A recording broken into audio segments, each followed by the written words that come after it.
Supercrack Estrella presenta la profética tumba del Papa maldito que pactó con el diablo. ¿Leyenda o realidad? La historia de Silvestre II está repleta de leyendas y exageraciones, que derivan básicamente de su interés por la ciencia árabe y por haber vivido el simbólico cambio de milenio al frente de la iglesia. La archibasílica de San Juan de Letrán en Roma fue antes que la de San Pedro el epicentro del poder pontificio y la morada eterna de algunos papas medievales. Entre estos destaca la tumba dedicada al enigmático pontífice Silvestre II, también conocido como el Papa Mago o el Papa Druida, a la que se le achaca el poder de predecir la muerte de los sucesores de San Pedro. Así, el sepulcro destila agua y registra ruidos de huesos cuando el fallecimiento de un pontífice es inminente. O al menos eso dice una leyenda surgida en medio del ruido del cambio del primer milenio. La historia de Silvestre II está repleta de leyendas y exageraciones, que derivan básicamente de su curiosidad por la cultura druida, su pasión por la ciencia árabe y por haber vivido al frente de la iglesia al cambio de milenio.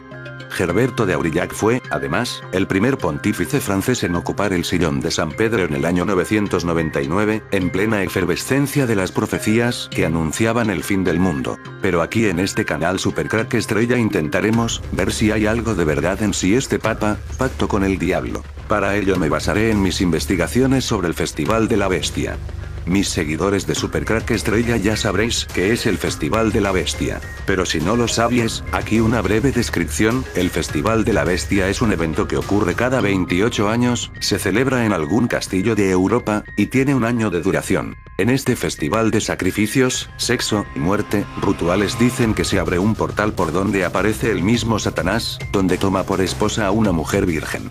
Y sabemos que el último Festival de la Bestia fue en el año 2009, así que lo que tenemos que realizar es restar 28 al año 2009 una y otra vez, y ver si coincide con el año del Papa Silvestre II. Así que empezamos a restar 28 al año 2009 y nos lleva al año 1001.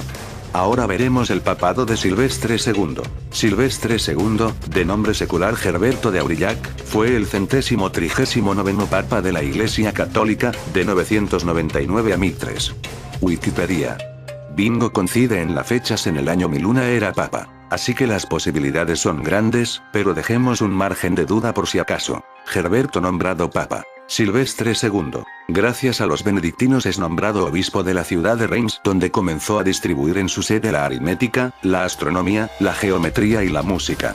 Será en esta época cuando construirá el primer ábaco, el globo terráqueo, un astrolabio de gran precisión y un reloj de péndulo, hasta ahora desconocidos en Europa. Al conseguir realizar tales inventos, rápidamente empezó a circular el rumor de Gerberto era un nigromante que había realizado un pacto con el diablo, porque tales inventos solamente podían ser realizados por el maligno. Muy curioso que precisamente este papa construyera el primer ábaco, el globo terráqueo. Tras varias intrigas en Reims y al morir el papa, los benedictinos hacen gala de su poder en la iglesia y colocan a Gerberto como papa en el año 999. Los últimos papas habían pertenecido a la orden benedictina y para seguir la tradición y poder alcanzar la tan perseguida aristocracia sabia, decidieron colocar a Gerberto, que era un sabio que sorprendía a todo el mundo que trataba con él. En este momento Gerberto se transforma en Silvestre II, el Papa del año 1000, estando durante 4 años como pontífice hasta su muerte en 1003. Silvestre II, a quien el pueblo lo considera como un brujo que había realizado un pacto misterioso con el diablo, no es elegido por su santidad o por su vida ejemplar. Si sube al trono de Pedro es porque, precisamente, representaba a la perfección los fines intelectuales de los iniciados de su tiempo. Los descubrimientos de Silvestre II. ¿Descubrió el ordenador en la Edad Media?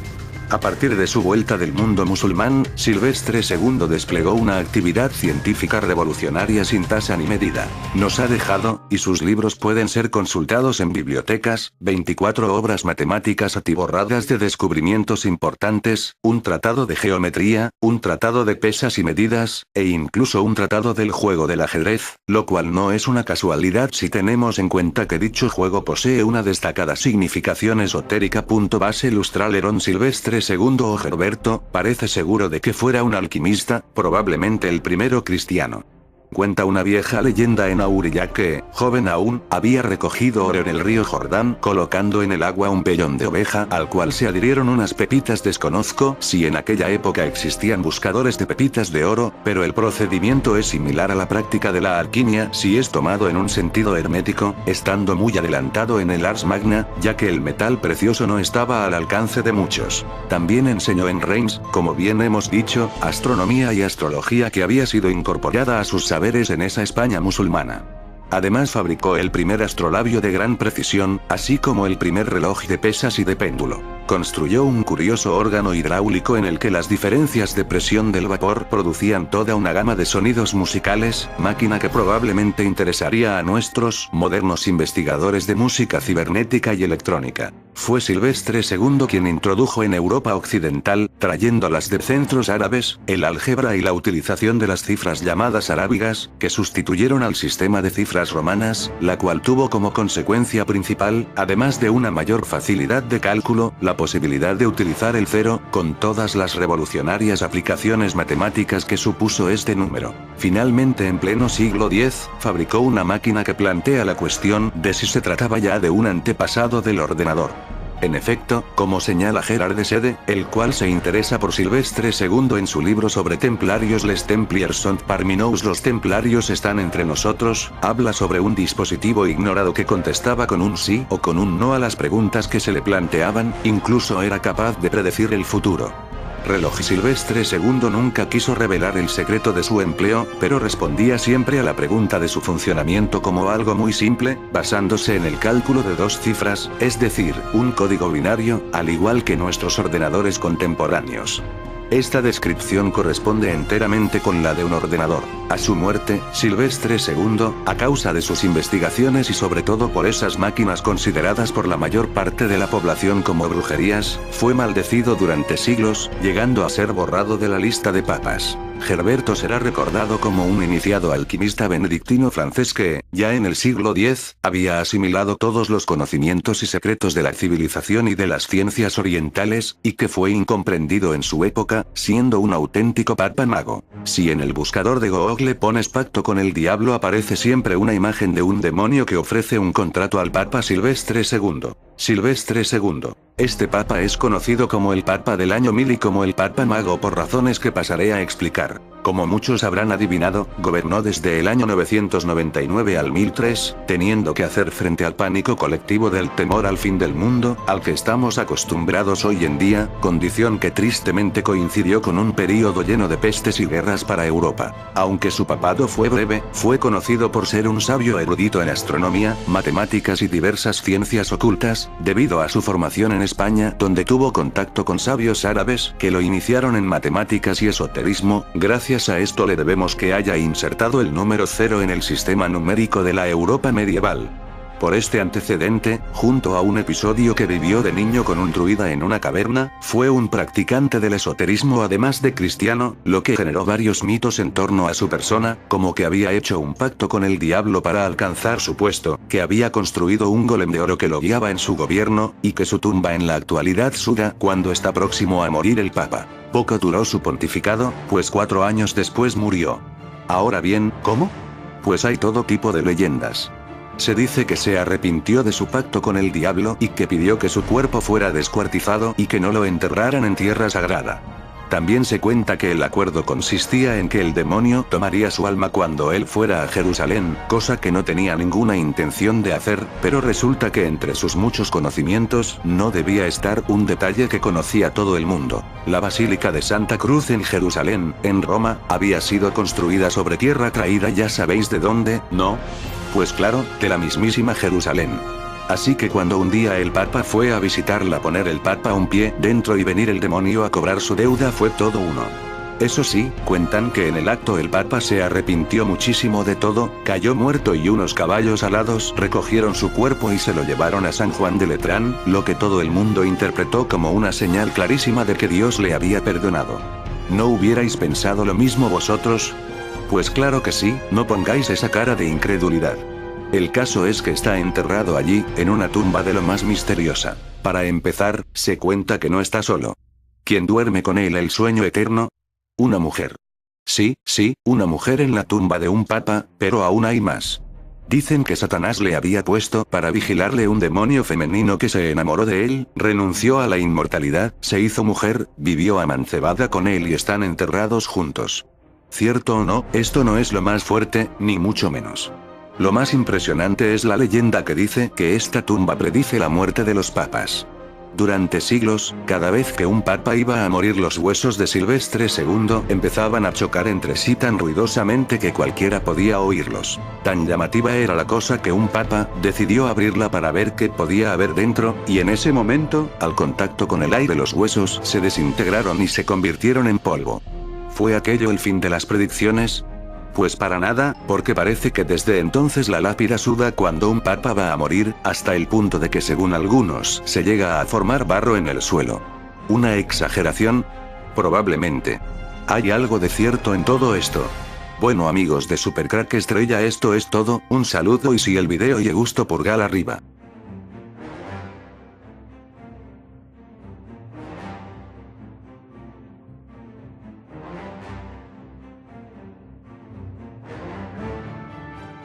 Supercrack Estrella presenta. Año 1001 nace una historia de amor satánica para toda la historia. Hoy hablaré en mi canal del año 1001, el año que se celebró el Festival de la Bestia.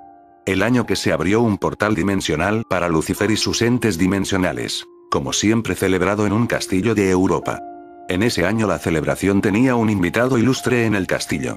Silvestre II, el papa que dicen pacto con el diablo. La historia que quedó para la historia fue esta. Silvestre II es la de que ejerció el pontificado rompiendo una de las características más propias de los clérigos, que es la del celibato. Se dice que Silvestre II hizo un pacto con Satanás, quien a su vez le puso como guardiana a un súcubo o demonio femenino. Esta demonio se enamoró tan profundamente de sus conocimientos que renunció a la inmortalidad y se hizo mujer y vivió en concubinato con el pontífice. La leyenda dice que una vez que murieron los dos, fueron enterrados en la misma tumba en la Catedral de San Juan de Letrán, y que de su tumba emana un fluido con poderes afrodisíacos. Pero ¿de dónde salió este súcubo femenino que enamoró a Silvestre II? Pues del portal dimensional abierto en el castillo en ese año de 1001. Un ejército de entes súcubos demonios acompañaban al mismo Satanás en aquel año. Entraron de su dimensión a la nuestra mediante un portal o puerta del antimundo. Entre todos una llamó la atención de Silvestre II. Se llamaba Meridiana. Meridiana fue una famosa súcubo, es decir, un espíritu femenino proclive al desenfreno amoroso, muy temida por monjes, obispos, cardenales, e incluso por el mismísimo pontífice. Hay que recordar que el Festival de la Bestia se celebra cada 28 años y dura entre un año de duración. Así que ya conocían los cortesanos de la élite satánica a Meridiana. Dicen que su belleza cautivó a Silvestre, había escuchado hablar de ella en Córdoba, pero nunca pensó que pudiera ser tan bella. Ella se acercó a él, y en el último baile, antes del ritual, pidió danzar para él. La historia de Meridiana fue anotada por Walter Map en su obra de 1185 de Nugis Curialum, que significa algo así como las bagatelas del cortesano. Walter Map sostiene la hipótesis de que Meridiana fue la amante, y amiga, y consejera, y confidente, del matemático y erudito Gerberto de Aurillac, quien llegaría a ser el Papa Silvestre II, más conocido como el Papa del Milenio, y cuyo pontificado, breve y agitado por continuas contiendas, se extendió entre 999 y 1003. Durante sus 4 años de pontificado, Silvestre II luchó denodadamente, y con escaso éxito, contra la simonía y la herejía que amenazaban a Roma. Su mayor aliado en esta cruzada contra la blasfemia organizada fue, extrañamente, una enviada de los infiernos, Meridiana. Y es que la historia dice que después de realizar el pacto con el diablo, Silvestre II se arrepintió de este pacto, e intentó romperlo. Descubrió demasiado tarde el castigo que tiene este pacto satánico. La relación de Meridiana con el Papa Silvestre fue, según dicen, ideal. Se estimulaban intelectualmente durante el día y epidérmicamente durante las noches. Para mayores beneficios, la presencia sobrenatural de un agente diabólico, sostienen los demonólogos, redobla el vigor de los hombres de fe. Poco duró su pontificado, pues 4 años después murió. Ahora bien, ¿cómo? Pues hay todo tipo de leyendas. Se dice que se arrepintió de su pacto con el diablo y que pidió que su cuerpo fuera descuartizado y que no lo enterraran en tierra sagrada. También se cuenta que el acuerdo consistía en que el demonio tomaría su alma cuando él fuera a Jerusalén, cosa que no tenía ninguna intención de hacer, pero resulta que entre sus muchos conocimientos no debía estar un detalle que conocía todo el mundo. La Basílica de Santa Cruz en Jerusalén, en Roma, había sido construida sobre tierra traída, ya sabéis de dónde, ¿no? Pues claro, de la mismísima Jerusalén. Así que cuando un día el Papa fue a visitarla, poner el Papa un pie dentro y venir el demonio a cobrar su deuda fue todo uno. Eso sí, cuentan que en el acto el Papa se arrepintió muchísimo de todo, cayó muerto y unos caballos alados recogieron su cuerpo y se lo llevaron a San Juan de Letrán, lo que todo el mundo interpretó como una señal clarísima de que Dios le había perdonado. ¿No hubierais pensado lo mismo vosotros? Pues claro que sí, no pongáis esa cara de incredulidad. El caso es que está enterrado allí, en una tumba de lo más misteriosa. Para empezar, se cuenta que no está solo. ¿Quién duerme con él el sueño eterno? Una mujer. Sí, una mujer en la tumba de un papa, pero aún hay más. Dicen que Satanás le había puesto para vigilarle un demonio femenino que se enamoró de él, renunció a la inmortalidad, se hizo mujer, vivió amancebada con él y están enterrados juntos. ¿Cierto o no? Esto no es lo más fuerte, ni mucho menos. Lo más impresionante es la leyenda que dice que esta tumba predice la muerte de los papas.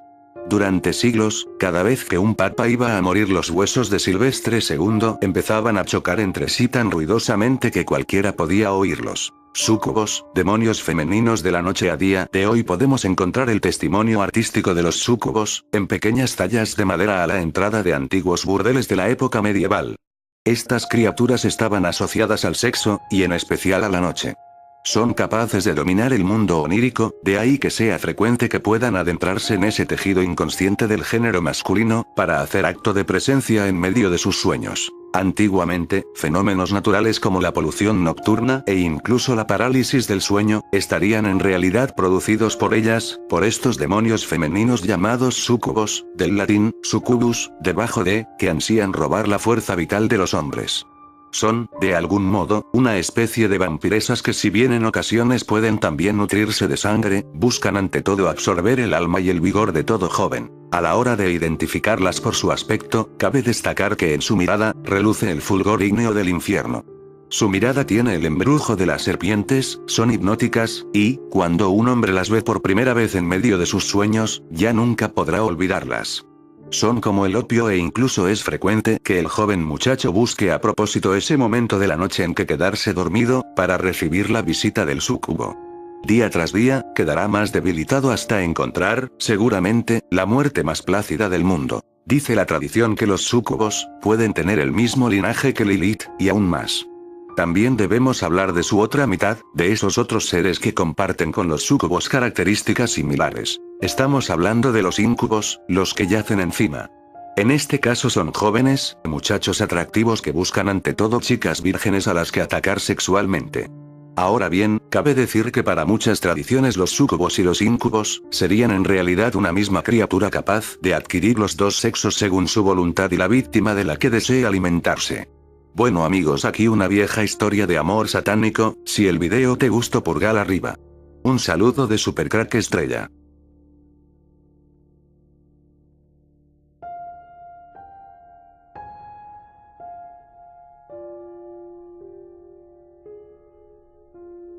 Supercrack Estrella presenta OVNIs, Vaticano e historia robada de la Tierra. Ya he dicho muchas veces que la historia oficial tal y como nos la cuentan es una gran mentira. Historia está escrita por los hombres que en un momento dado se encontraban bajo el gobierno de cualquier índole que pagaba para que las futuras generaciones conocieran los hechos tal y como les convenía. Y la cosa sigue igual. Si no, mirad cómo se interpreta la historia reciente, digamos, de la Segunda Guerra Mundial. Cada país o alianza de países la cuenta a su manera. Ni qué decir de la Biblia, que había sido reeditada miles de veces. Tantas, que estoy seguro de que no queda prácticamente nada del texto original, perdido para siempre. Y nos siguen negando la existencia de otras civilizaciones antes de la nuestra, a pesar de que hay múltiples indicios de ellas. De esto va el vídeo de hoy. Abrid vuestras mentes y pensad. Nada es como nos lo cuentan. Por toda la Tierra, debajo de la Tierra, y en las islas del mar hay infinidad de monumentos cíclopes gigantescos de unas estructuras y formas que hoy serían prácticamente imposibles de construir aún con los medios técnicos y mecánicos más modernos al alcance.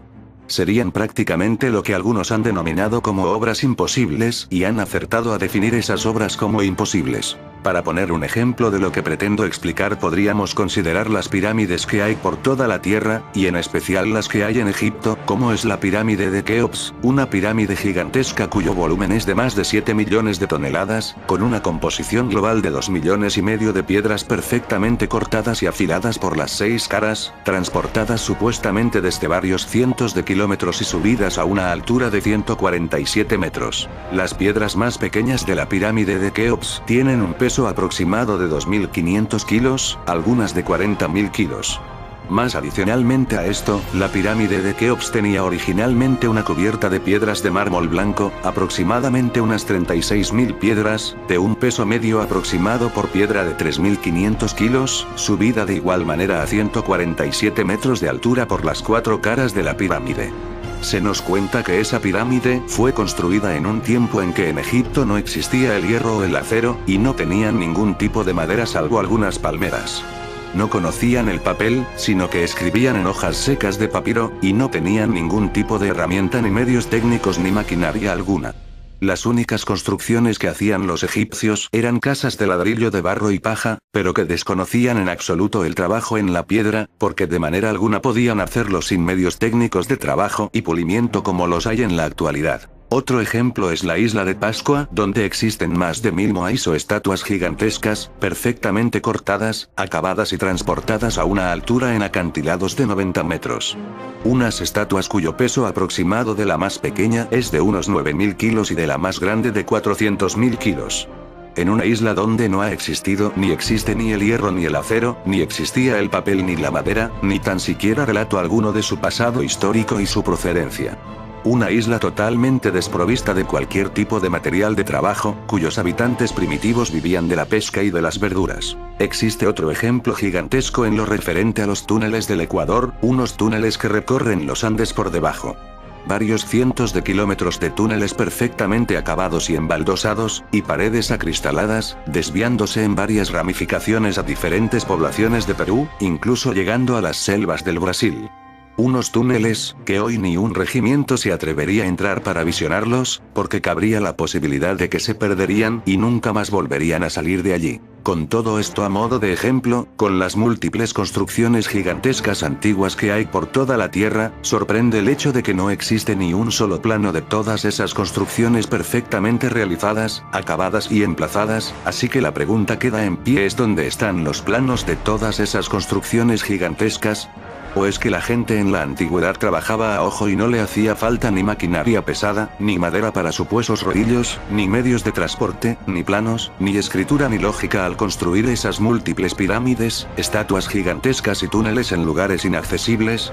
Pero si hasta llegar a ellos es prácticamente una imposibilidad, debido a las selvas frondosas y lugares inaccesibles, debido a la altura y a la falta de oxígeno, como ocurre en Tiahuanaco o Machu Picchu, donde hay también pirámides y construcciones cíclopes gigantescas. A lo largo de la historia se han creado múltiples teorías y deducciones faltas de sentido común y de lógica que le han hecho creer a la gente, como ocurre con las religiones, en especial la religión católica, que se formó a base de terror, matanzas, guerras atroces y la quema de millones de seres humanos inocentes en las hogueras de la Inquisición, para imponer a la fuerza del terror una religión sin ninguna relación con el creador del universo o con la verdad. Hoy muchos investigadores se están dando cuenta de que todos los relatos sobre las construcciones y cíclopes que hay en la Tierra y fuera de la Tierra, como ocurre en la Luna y en el planeta Marte, donde también hay pirámides gigantescas y más complejas que las que hay en la Tierra, y ciudades abandonadas semejantes a las que hay en el antiguo Perú.